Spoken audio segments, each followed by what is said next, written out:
আসসালামু আলাইকুম সম্মানিত দর্শক, একদম শুরু থেকে ইংরেজি শেখার দ্বিতীয় পর্বে আপনাকে স্বাগতম। আমরা গত পর্বে খুব ছোট্ট কিছু বাক্য রচনা তৈরি করা শিখেছিলাম। আজকে আরেকটি নতুন শব্দ শিখব, হোয়াট।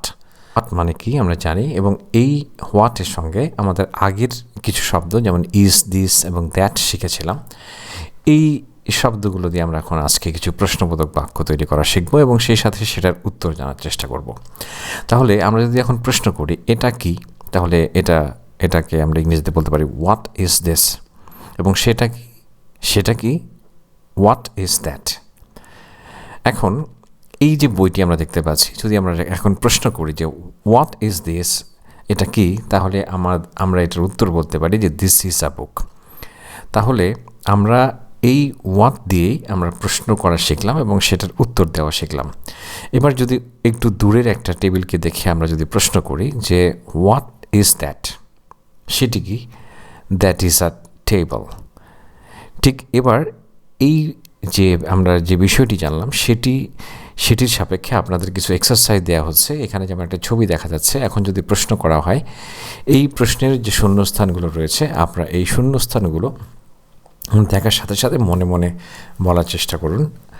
তাহলে এটাকে আমরা কি বলতে পারি, এবং আপনার স্ক্রিনশট দিয়ে রাখুন এবং এগুলোকে দেখে দেখে সাথে সাথে বলার চেষ্টা করুন যে হোয়াট ইজ, এখানে দিস হবে না দ্যাট হবে, এবং তারপরে নিচে ইট ইজ আ বুক বা it is a laptop, it is কী হবে সেগুলো আপনারা বলার চেষ্টা করুন।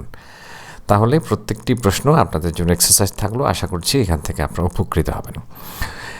তাহলে ঠিক একইভাবে এটাকে দেখে বলার চেষ্টা করুন যে এখানে হোয়াট ইজ কী হবে, তারপরে এইগুলো বলার চেষ্টা করুন, এটাকে বলার চেষ্টা করুন এবং এটাকে বলার চেষ্টা করুন।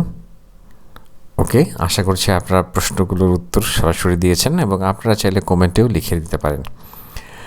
এবার আমরা আরেকটি বিষয় জানব যে আমরা জানি যে ইট মানেও হচ্ছে এটা, আবার দিস মানেও হচ্ছে এটা। এসব ক্ষেত্রে আমরা ব্যবহার করে থাকি, তবে এগুলোর মধ্যে একটা মৌলিক পার্থক্য রয়েছে। যেমন আমরা ইট ব্যবহার করে থাকি একটি নির্দিষ্ট বস্তু, প্রাণী বা অবস্থা বোঝাতে, কোনো অব্যক্ত বিষয় বোঝাতে, আবহাওয়ার সময়, দূরত্বের মতো নিরপেক্ষ বিষয়গুলোতে আমরা ইট ব্যবহার করে থাকি। যদিও এই বিষয়গুলো আমরা বিস্তারিত অনেক জানব পরবর্তী পর্বগুলোতে, তো আপাতত সংক্ষিপ্তভাবে ইট এবং দিসের ব্যবহার সম্পর্কে আমরা একটু জেনে নিচ্ছি। তো দিস ব্যবহার করা হয় নতুন কোনো বস্তু, ব্যক্তি বা ধারণা পরিচয় করানোর সময়, কাছে থাকা বস্তু বা অবস্থা বোঝানোর জন্য, যখন কিছুতে গুরুত্ব বা জোর দেওয়া হয়, এসব ক্ষেত্রে ব্যবহার করা হয়। সোজা কথা, আপনি যদি আগে উল্লেখিত কোনো কিছুর কথা বলেন তাহলে ইট ব্যবহার করুন। যদি নতুন কিছুর সাথে পরিচয় করিয়ে দেন বা কাছাকাছি কিছু নির্দেশ করেন তাহলে দিস ব্যবহার করুন। আমরা একটা উদাহরণ দেখতে পারি, যদিও এই বাক্য গঠন করা আমরা এখন শিখছি না, শুধুমাত্র উদাহরণ দেওয়ার জন্য বা ইট এবং দিসের একটা পার্থক্য বোঝার জন্য আমরা এখানে একটা উদাহরণ সেট করেছি। I found a pen on the table. This is my favorite color and it writes so smoothly.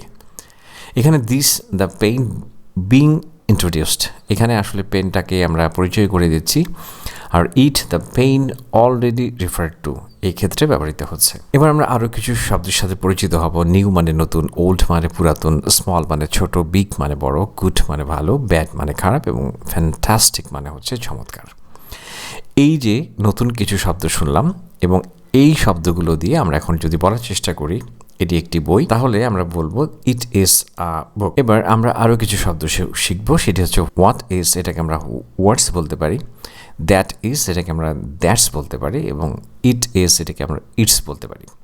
তো কিভাবে আমরা এই অ্যাপোস্ট্রফি সাইনটি ব্যবহার করেছি এবং কোন বর্ণটি এখান থেকে উধাও হয়ে গেল, অর্থাৎ আমরা বুঝতেই পারছি যে আই বর্ণটি উধাও হয়ে এখানে জাস্ট একটি স্পেসটা ক্লোজ হয়ে এখানে আয়ের পরিবর্তে একটা অ্যাপোস্ট্রফি এস ব্যবহার করা হয়েছে। স্পেসটি রিমুভ হয়ে গেছে। বলতে এবং লিখতে আমাদের এখানে সময় সংক্ষিপ্ত হয় এবং মেমোরিতেও বা কাগজেও আসলে স্পেস কম লাগে। এটা অনেকটা স্মার্ট ওয়েতেও আমরা বলে থাকি। তাহলে দিস ইট ইজ আ বুক, এটি একটি বই। ইট ইজ আ পেন, এটি একটি কলম। ঠিক ইট ইজ নিউ, এটা নতুন। ইট ইজ ওল্ড, এটা পুরাতন। ইটস গুড, এটি ভালো।